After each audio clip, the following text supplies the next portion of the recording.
आजकल जो कैंसर है बहुत ही यंग एज के अंदर भी कॉमन हो रहा है। कई बार बच्चों को भी कैंसर होता है।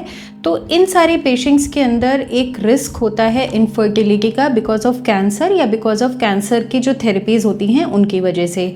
कई बार ये रिस्क की वजह से जो पेशेंट्स यंग फीमेल्स होती हैं स्पेशली, वो अपने स्पाउस को इस डायग्नोसिस के या इस शक के बारे में डिस्क्लोज़ नहीं करती हैं, क्योंकि उनको लगता है कि उनकी फैमिली कंप्लीट नहीं है और इसकी वजह से उनको ये फियर होता है कि उनके इन लॉज इस चीज़ को एक्सेप्ट नहीं करेंगे, और जिसकी वजह से कई बार वो हमारे पास काफ़ी ज़्यादा एडवांस स्टेजेस में आती हैं। तो मैं ये वीडियो इसलिए बना रही हूँ कि अगर आपको कैंसर है और आप यंग हैं, अभी आपकी फैमिली कंप्लीट नहीं है, तो आप अपने ऑन्कोलॉजिस्ट से फर्टिलिटी जो प्रिजर्विंग ऑप्शन होते हैं उनके बारे में डिस्कस करते हैं। हम लोग इस डिस्कशन को ऑन्कोलॉजिस्ट और फर्टिलिटी स्पेशलिस्ट मिलकर डिसाइड करते हैं पेशेंट के लिए। तो स्पेशली जो फीमेल्स होती हैं उनके पास ऑप्शन होता है oocyte या एम्ब्रियो को क्रायो प्रिजर्व कराने का, जिसको कि कैंसर के इलाज के बाद हम लोग फ्यूचर में अपनी चाइल्ड बर्थ के लिए या अपनी प्रेगनेंसी के लिए यूज़ कर सकते हैं। उसके बाद कुछ ऐसी सर्जिकल प्रोसीजर्स होते हैं, जैसे कि अगर आपको रेडियोथेरेपी लगता है तो हम उसके पहले आपके जो ओवेरियन ट्रांसपोजिशन करा देते हैं, यानी ओवरीज को उस फील्ड से हटा देते हैं, जिससे कि बाद में आपका जो ओवेरियन फंक्शन है वो सप्रेस नहीं होता है।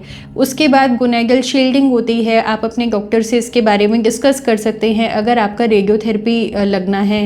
उसके बाद IVF या इन विट्रो फर्टिलाइजेशन के काफ़ी सारे मेथड्स होते हैं, जो कि डिपेंडिंग ऑन आपकी इस समय पे क्या सिचुएशन है, जो आपके फर्टिलिटी एक्सपर्ट हैं वो आपको सजेस्ट कर सकते हैं। Like you can go for own eggs which have been cryo preserved before starting the therapy, या आप डोनर एग्स के थ्रू IVF करा सकते हैं।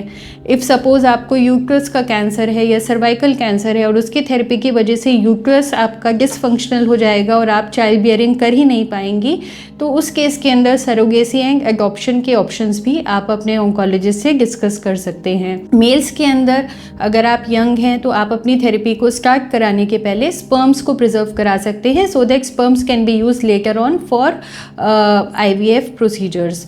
तो देखिए, ऐसी बहुत सी टेक्निक्स होती हैं, लेकिन अगर आप डर की वजह से एक्शन नहीं लेंगे तो कई बार आप जैसे कि बहुत ज़्यादा एडवांस स्टेजेस में हमारे पास आते हैं।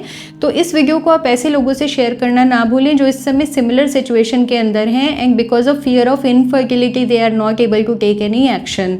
अगर आपका भी कोई सिमिलर डाउट है तो आप बायो में दिए गए लिंक पे क्लिक करके हमसे बात कर सकते हैं।